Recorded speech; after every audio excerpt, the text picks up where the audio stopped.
Hello, everyone. We're here talking summer movies and the LA Times Summer Sneaks. For the Los Angeles Times, I'm Mark Olsen, here with my colleague Rebecca Keegan. Hi. Rebecca, let's get right into it. What would you say your most anticipated movie of the summer is? Well, the movie that I'm most looking forward to is this Pixar film called Inside Out, which takes place all inside the brain of an 11-year-old girl. Her emotions are characters. It's directed by Pete Docter, the director of Up. And I think it's a movie that's going to surprise people this summer. And how come? Well, I think for one thing, it's an original film. A lot of the most anticipated movies of the summer are sequels. Of course, Avengers is really kicking everything off the first weekend in May. And then we're just going to keep rolling with Jurassic Park and Mad Max and a whole series of sequels. This is an original film, which I think is kind of neat.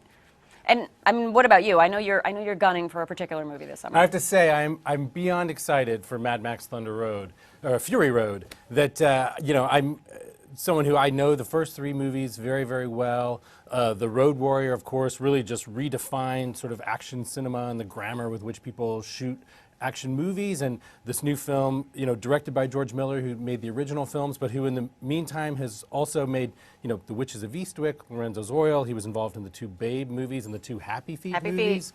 So he's really such a diverse filmmaker. I think it's going to be really interesting to see him 30 years after Mad Max Beyond Thunderdome, coming back to his iconic character, but with sort of all the sort of digital trickery that we have now, like what is he going to be able to do with it? And then on top of it, while Mad Max is sort of the movie that made Mel Gibson an international superstar, it's been recast now with Tom Hardy, and I find Hardy to be one of the most exciting actors in the world right now, and I think he's just perfect for that role. So I'm extremely excited to watch a bunch of cars smash up and then maybe in desert. I think, one of the interesting things about this summer is we associate summer box office with these big popcorn movies, with sequels, with superheroes, and there are tons of them this summer. What's interesting is some of them look like they might actually be good. I mean, not to show any disdain for the summer season, but there's a Jurassic Park sequel that a lot of people are pretty intrigued about. There's a Fantastic Four. There's Magic Mike. Even the Mission Impossible films, I think, have really sort of taken a turn in the since Christopher McQuarrie took over the series, that it's become really exciting in a way, and people certainly, as we're taping this, there had just been a presentation out in Las Vegas at CinemaCon. They showed some footage. They talked about some of the practical effects. Tom Cruise really hanging off the side of an actual airplane. That stuff's going to be exciting. The other thing that's interesting is there are quite a few films geared toward female audiences this summer. Normally, women kind of take a backseat in the summer. Well, we take a backseat year-round, but particularly in the summer, it's like, see ya. And this summer, there are a number of movies that are geared specifically toward female audiences. Hot Pursuit with Sofia Vergara and Reese Witherspoon. Spy, the Melissa McCarthy kind of James Bond-ish movie. Trainwreck, which is an Amy Schumer comedy that is playing like gangbusters at South by Southwest in particular. That's a movie, interestingly, that I think will attract a lot of men as well. There are some well-known athletes in it, like LeBron James. One of my personal favorites, Bill Hader's very funny in it. But it is really interesting to see, in Pitch Perfect 2, how could I forget, will probably be one of the biggest, female-oriented sequels of all time.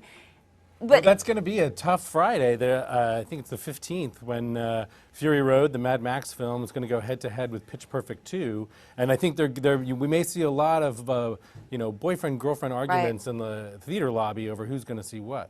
Although, one thing I wonder about those two movies is people our age grew up with the Mad Max movies and have a lot of affection for them. And I think millennials and sort of teens and tweens are diehard Pitch Perfect fans. Maybe it's not as sort of gender-based at that age. So maybe it'll be split more like over 25, under 25, as opposed to guy-girl. Be interesting. Also, I think I'm really excited. Both Pitch Perfect 2 and then also Magic Mike XXL.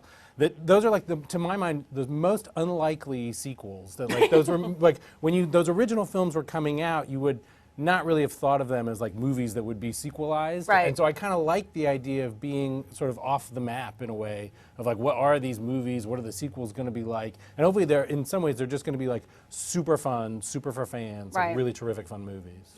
One thing that we kind of forget during the summer season is that there is usually at least one art house hit. And of course, last year Boyhood came out in the summer and went on to roll through award season. And I wonder, you keep an eye on these films in particular, do you see anything coming out this summer that feels like it will last through the fall for an adult audience? Yeah, I think there were two films that came out of the Sundance Film Festival this year. One was the film that won both the Grand Jury and Audience Prize, Me and Earl and the Dying Girl. I think that's looking to be a very commercial picture, and also it's kind of got enough heart, as it were, and that it's going to stick around through the year. I think it could be competitive, you know, in screenplay, some of the supporting acting categories, things like that. And then another film, Diary of a Teenage Girl, which also played at Sundance. It's kind of somewhat darker film than Me and Earl, but that I think also that could really stick around in screenplay. And also Kristen Wiig, I think, in a very dramatic turn in that film. I think she's someone we're really going to be keeping an eye out all year long. Wow. Well, it seems like there's pretty much something for everybody if you can't find something you like at the movies this summer. You just don't like movies. And you're a grump.